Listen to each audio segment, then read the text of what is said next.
muito bem e entrar com 2 minutos e meio na próxima subida e ser apanhado por muito poucos ciclistas que estão aqui neste grupo, e portanto não vamos descartar, eu não vou descartar ainda Quinn Simmons de podê-lo ver discutir um lugar extraordinário no final do dia de hoje.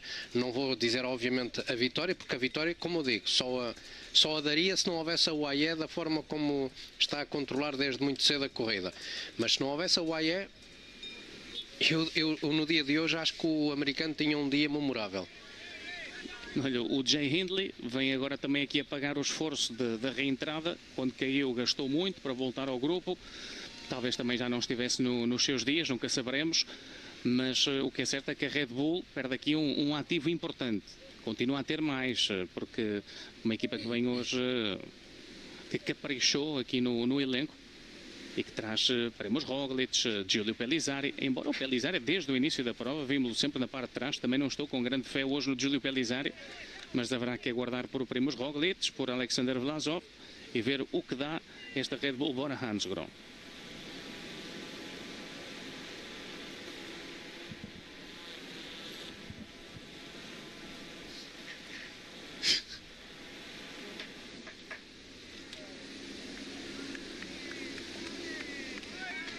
Há pouco falávamos do Rui Costa ainda estar ali no grupo. Hoje há 10 ciclistas que partiram para esta prova, que já correram todos os monumentos pelo menos uma vez. Portanto, vamos vendo aqui o Ben Healy.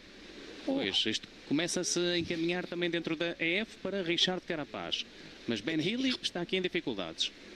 E repara, isto é o tal sufoco que eu falava há pouco, que há ali muita gente que ao primeiro toquezinho, que haja mais sério no grupo dos favoritos, há muita gente que vai soltar-se do grupo principal e vai ficar para trás. Ben Hill é uma surpresa, eu acho que todos nós, depois do que vimos fazê-lo nas últimas corridas, estávamos à espera de um Ben Hill melhor no dia de hoje. As coisas infelizmente não correm bem para ele, mas isto tem a ver também estarmos no final de uma temporada, termos tido o Mundial com aquela intensidade louca que tivemos, os campeonatos da Europa, as corridas do Canadá, que alguns deles também estiveram a correr, e isso tudo deixa marcas físicas. Chega uma altura que o corpo acaba por entrar em alguma saturação e não consegue recuperar-se a 100%. E este é o caso do Ben Hill, que faz lembrando um grande mundial e que pode estar a pagar um pouco também essa situação. Sim, porque e isso ainda deixa... tem Carapaz e provavelmente o Nilsson Polas, não sei se estava por ali. O Rui é o terceiro homem da F-Education na parte de trás do pelotão. E eles já deram guia de marcha ali ao homem que tinha ficado para trás, o Archie Ryan, para tentar ajudar o Ben Hill. O Ben Hill deve ter dito ao Archie Ryan, vai, porque eu fico. E quando tu ias descrevendo todas essas provas, não é? Porque tem sido um final de temporada muito intenso. Eu ia pensando, então, mas há um homem que fez todas estas provas e que ganhou todas e que se chama Tadej Pogačar. Parece que para ele o cansaço, ou não o afeta ou claramente é gerido de uma outra forma muito mais eficaz. Talvez seja essa a grande arma da carreira de Tadej Pogačar, não é? A capacidade de recuperação de uns dias para os outros. Pois, por isso é que ele é o melhor que os outros, não é? Claro, por isso é que fazíamos a tal comparação de se querer comparar a Pogačar a um Eddy Merckx, porque nesta altura a realidade é que não há um ciclista que de uma corrida para a outra consiga estar sempre ao mesmo nível, e Pogačar consegue o fazer. Nem Renko Evenepoel consegue fazer, nem Vingegaard. Imagine-se Vingegaard, que faz aquela excelente volta à Espanha em conjunto com o João Almeida, com o próprio Pidcock, e tem altos e baixos. Vingegaard, que foi aos europeus e descolou quando ainda havia 50 ciclistas na frente da corrida. E o cansaço de um não é o cansaço do outro, porque o Pogačar até no final da Volta à França, ele disse a toda a gente, então, sim, eu estou cansado. Pronto, e muita gente pensou, bem, nós gostaríamos de estar cansados como um Pogačar, não é? Exato. Mas eu acho que era um cansaço mais mental do que físico. É lógico que há desgaste físico da corrida, o que é normal, mas eu acho que no Tour, ele, mesmo animicamente, havia ali alguma fadiga. Sim, ele disse as duas coisas. Nas entrevistas ele disse duas coisas, ele estava um pouco cansado mentalmente e também estava a referir que estava cansado fisicamente. Mas sabe, quando a cabeça é que comanda. E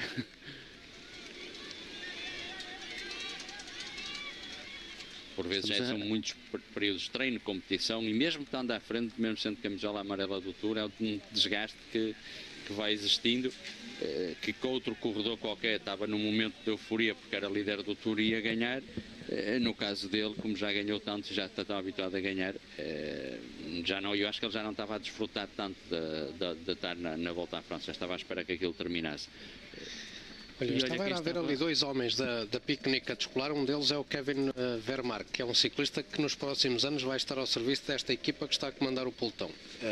O homem da Picnic, eu vou estar atento para o ano para ver o salto qualitativo em termos de competitividade que ele vai ter, porque eu acho que é daqueles que vai também fazer uma boa evolução, porque é um ciclista jovem. E é um ciclista que com toda a certeza vai estar a apoiar alguns dos blocos de montanha, seja do Pogačar, seja do João Almeida, mas ele vai fazer parte de um desses comboios. E a subida terminou em boa hora, porque o próprio Rui ia ali na parte de trás um bocadinho sufocado, mas passa e, portanto, segue viagem com o pelotão.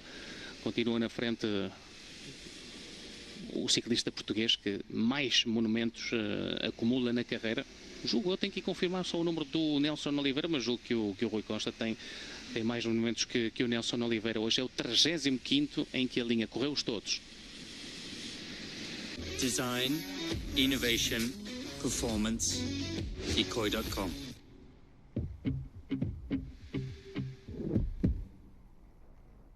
Design, Innovation, Performance, Ecoi.com.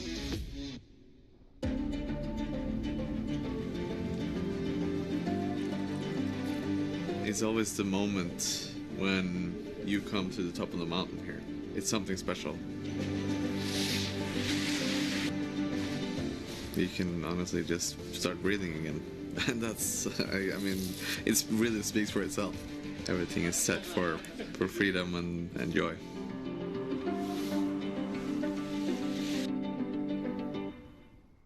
Some people pay to ride indoors. But I'm not some people. When you're training up's free, you got little extra for life's priorities. Really, Peter?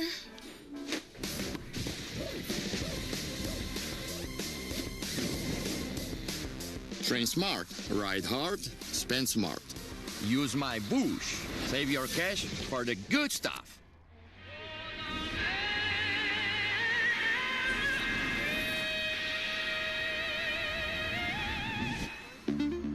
Bright lights, energy like no other, overlooked by the Empire State Building and Lady Liberty. This is a stage like no other. Welcome to the 12th stage of the Longines Global Champions Tour. Welcome to New York.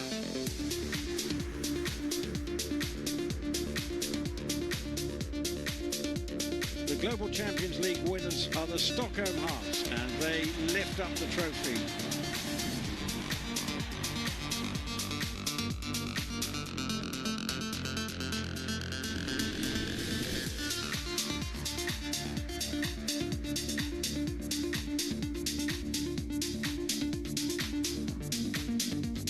Going to be inside the time. He is.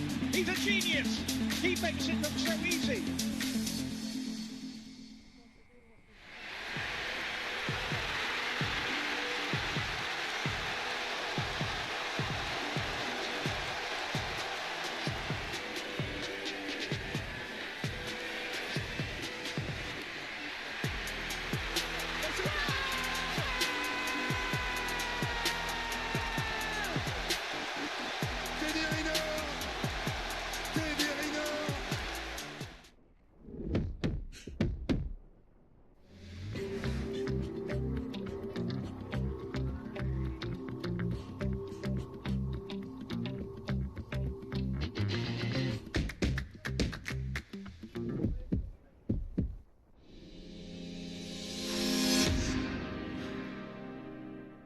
Design, Innovation, Performance, Ecoi.com.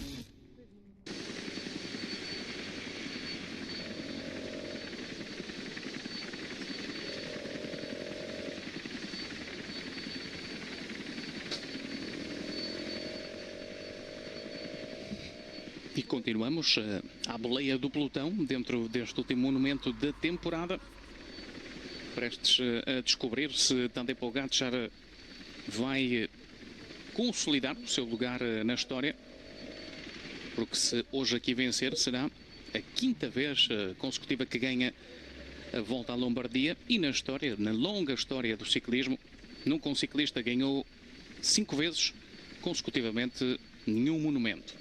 E, portanto, poderá fazer história por vários motivos, entre eles, por exemplo, aqui o facto de igualar as 5 vitórias não consecutivas de Fausto Coppi, o campeoníssimo, como é conhecido o lendário Fausto Coppi.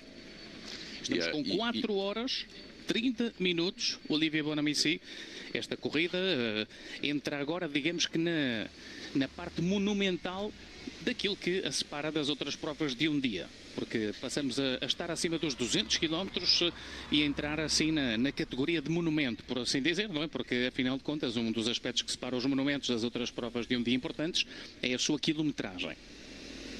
E recordando, Gonçalo, que o que nós dizíamos esta manhã, quando entramos em direto por volta das 9h30 da manhã, que nas casas de apostas antes da corrida, Pogačar era tão favorito que o odds dele era de 1.10. Portanto, basicamente, por causa de 100 euros apostado, por exemplo, dava apenas um ganho de 10 euros. Portanto, ele é ultra favorito. E até o que achei engraçado é que havia casas de apostas que propunham uma hipótese que era... as pessoas podiam apostar na chamada vitória sem Pogačar. Ou seja, basicamente era adivinhar o segundo. A vitória sem Pogačar.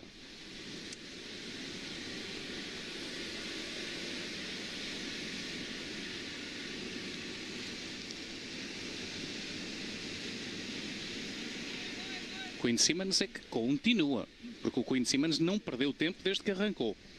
Ele mais ou menos quando arrancou tinha 3 minutos, ainda chegou a ter 3:30, agora tem 3 minutos outra vez. Mas está a andar realmente muito forte o ciclista dos Estados Unidos da América. Ciclista, julgo que natural do Colorado, tal como Sepp Kuss.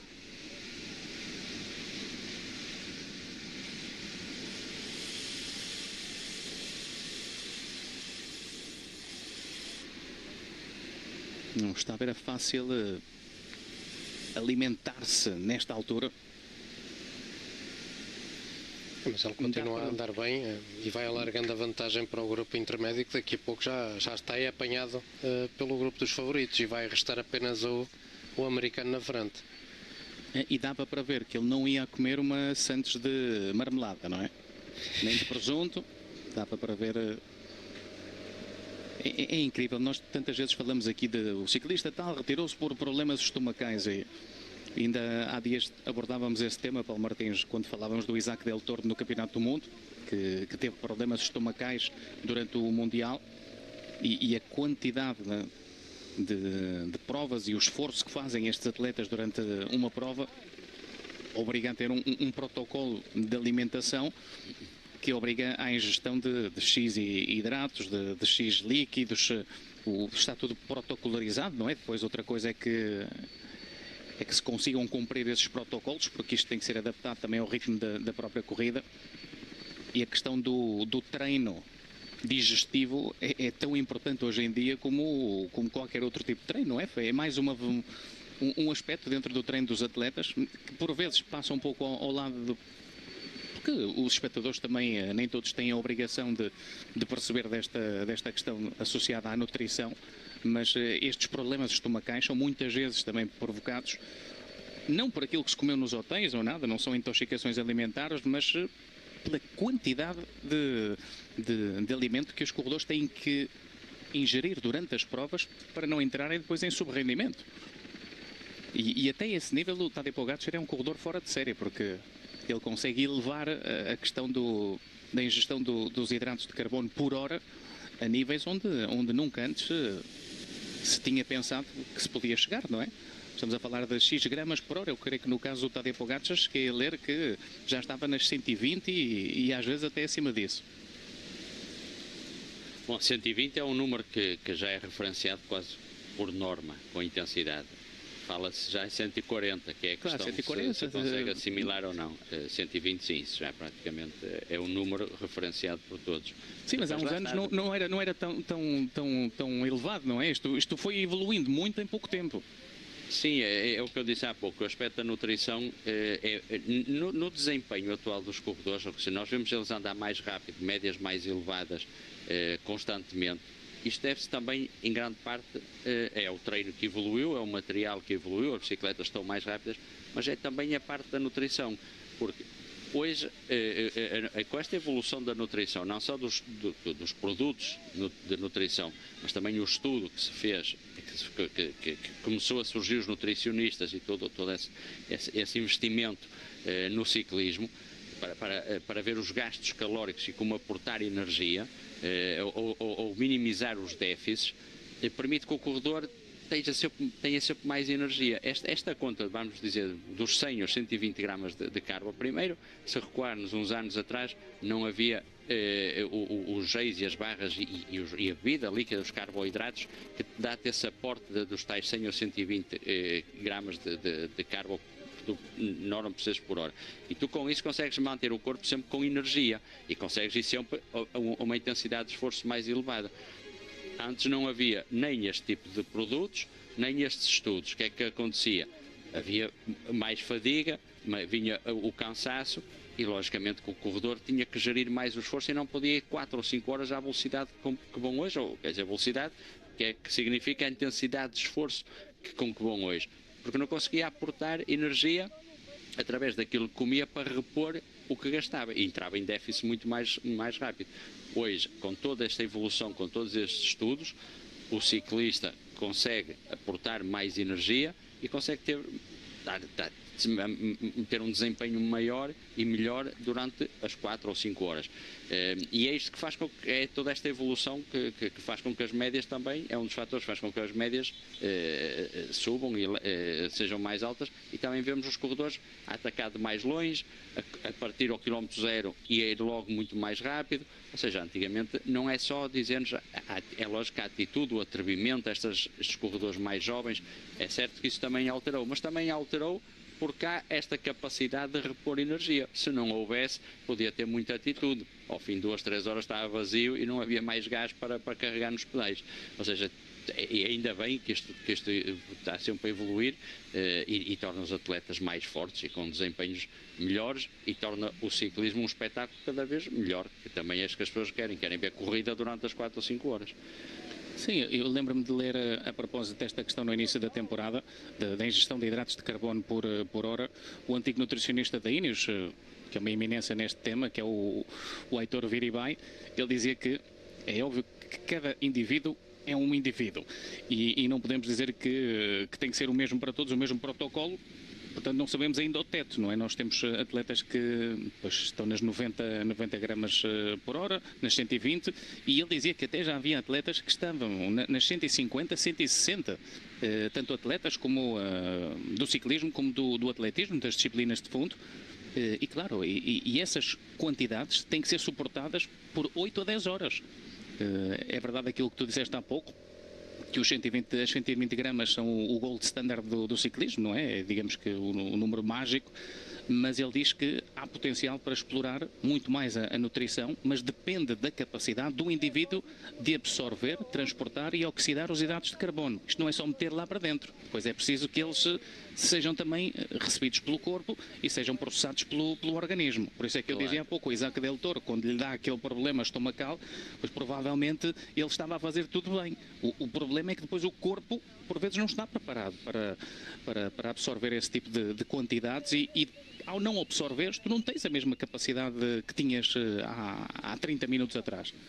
Sim, mas isso treina-se, ou seja, porque há corredores que se lembram-se dos 120 gramas em competição, mas a treinar não comem ou comem pouco, e isso é um erro. Depois na corrida, depois os 120 gramas o corpo não consegue assimilar, porque não está habituado, tem que treinar o corpo. Claro que a intensidade de treino não precisa se calhar de 120 gramas, precisa de 70 ou 80, mas tem que habituar o corpo, tem que comer durante o treino. Isso é algo que muitos corredores não o fazem. E depois pensam que só chegando ao dia da prova, aquilo vai resolver comendo 120 gramas, ingerindo 120 gramas, está resolvido. Não é assim. Claro, depois o corpo dá de si. design.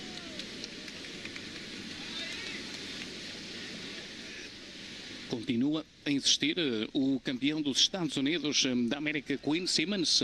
Entra agora na última hora de corrida. 43 km para concluirmos o último monumento da temporada. Temos vindo aqui a observar a forma como se tem vindo a alimentar, o cuidado do Quinn Simmons em alimentar-se depois desta fuga, onde ele já está há quase 5 horas. Desde há um tempo esta parte, a fuga de um homem só. E temos visto aqui a variedade de alimentos. Ele é garrafinhas, ele é frasquinhos. Isto hoje em dia já não se vê ali papel de alumínio. E há muito que o Quinn Simmons não faz, por exemplo, alimentação sólida. Nesta altura já não há tempo para digerir alimentação sólida. Essa é feita na parte inicial da corrida. Na parte final da corrida, prioridade à alimentação líquida, de mais rápida absorção. Só acrescentar aqui mais um ou dois pormenores em relação a este tema, que me parece um tema que pode interessar às pessoas em casa, e até porque a corrida está estabilizada, ainda estamos a cerca de 2 km de entrar no Passo de Iganda, e aí já não vai haver tempo para conversa forada, digamos-lhe assim, mas falávamos há pouco da questão da nutrição, dos protocolos. As equipas têm investido como nunca investiram nesta área. Esta temporada, no início da época, foi publicado uma reportagem muito interessante da RBTF, televisão belga pública, que trata muitíssimo bem o ciclismo. Fazem um trabalho magnífico. E eu tirei algumas notas. Por exemplo, no orçamento das equipas, duplicou o gasto com staff especializado a full-time. Anteriormente, estas pessoas eram contratadas em regime de freelance e hoje em dia são pessoas que estão a full-time, só trabalham para as equipas. Só a Visma tem mais de 10 nutricionistas para os homens. A Red Bull contratou o guru da nutrição desportiva, um senhor chamado Askar Joikendrup. Portanto, há inclusivamente uma grande rivalidade dentro das equipas do World Tour e até do ciclismo e entre outras modalidades para se irem buscar os recursos humanos mais qualificados.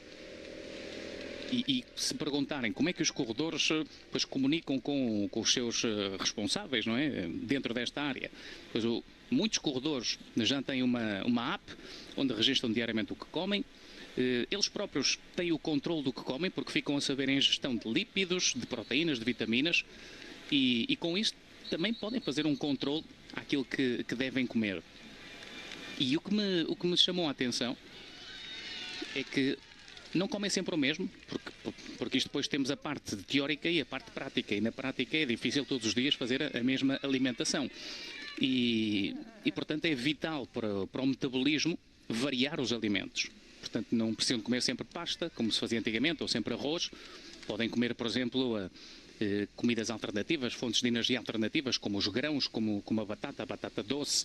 E depois comecei a ler alguns nomes que nunca tinha visto na minha vida. Por exemplo, tive que ver o que era o bulgur, e fui descobrir que era um grão de trigo integral. Ou o sorgo, que é um cereal. E isto, hoje em dia, já está integrado na alimentação dos ciclistas. Por isso muitos já suspiram pelo final da temporada, pela descompressão, por poderem comer sem ter a balança em cima da mesa. Chegou a altura de irmos ao Passo de Iganda. Vem aí mais 9,5 km bem inclinados. Paulo Martins, Quinn Simmons já lá está, o pelotão para lá caminha. Sim, e de alguma forma praticamente é ele que entra isolado, porque o grupo de Ganna também já foi absorvido e há aqui novidades na frente, porque Renko Evenepoel, a própria Red Bull, tentam assumir a frente do pelotão, a Visma também por ali, e isto vem ao encontro daquilo que também falávamos, da possibilidade da própria equipa da UAE não ter que pôr outros ciclistas ao serviço, e se houver o ataque de Pogačar que fica isolado na frente da corrida, esses ciclistas poderão fazer um ótimo resultado também no final, e isto acreditando que Pogačar possa vir a fazer diferenças, mas o que dá para perceber é a réplica que outras equipas estão a tentar dar nesta aproximação à entrada da subida, que já deu para perceber onde Quinn Simmons passou, a estrada é estreita. E a Evenepoel tem duas equipas a trabalhar para ele, esta vantagem, a atual e a futura. Exato. Essencialmente a partir daqui esta rotunda é um pouco complicada e depois entrar nas casas e tem aquela viragem. Se quem abordar esta rotunda pelo lado esquerdo vai ter que fazer aqui uma pequena travagem à saída. Quem está atrás estica muito e logo à frente fica nessa parte muito estreita, início da subida que o Paulo mencionou, e quem entrar atrás já não, tem que fazer um esforço suplementar, que ao fim de 200 km já começa a senti-lo bem nas pernas. É um grupo curtinho que vai entrar, porque o Sivakov é quem fecha o grupo. E era a Soudal que vinha ali a colocar bem o remo com a Visma e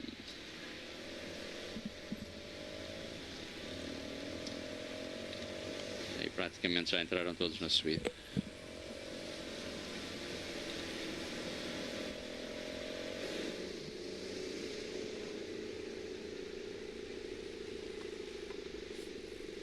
E agora é a subida decisiva, esta parte da corrida, até que haver movimentações tem que ser agora. Sim, Cataneu não, Garofoli, que estava ali, mas já ficou tudo pelo caminho, porque